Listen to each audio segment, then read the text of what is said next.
So I have a ATEM micro panel here, and I'm going to show you how to use it with Companion.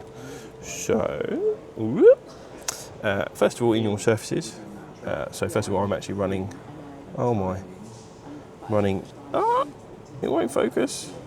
Why won't it focus? Doesn't focus. Okay, well, I'm running 5.0.3. In your surfaces, you will need to go over to here and then add a surface integration. In your surface integration, you will need to add a Blackmagic controller. So we'll just add that. It will appear here.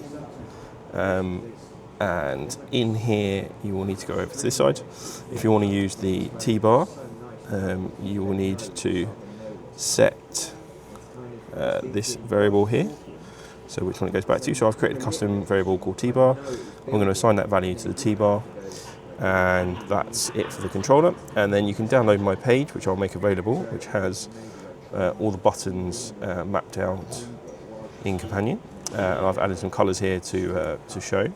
But if I come back here, you can see my colours come here. There's only 5 possible colours. So you can have red, this sort of orangey yellow, and in Companion, orange and yellow both come out the same here. Green, blue and purple, so you can see they're different here, but they collapse down to the 5 colours here. So you can use the feedback to change the colour on the panel. And for instance, if I press the macro button here, you can see that the macro button is there in the software. So I've mapped out all the buttons for you. Over here, we've added one that has the custom variable with the T-bar. So as I change this, you should see the T-bar change. So this is the T-bar.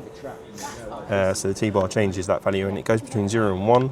So you can do some stuff with the maths to make that into something that you can use for other things. So yeah, I'll stick this file up online somewhere so that you can access it, and I'll stick where that is in the comments in the description.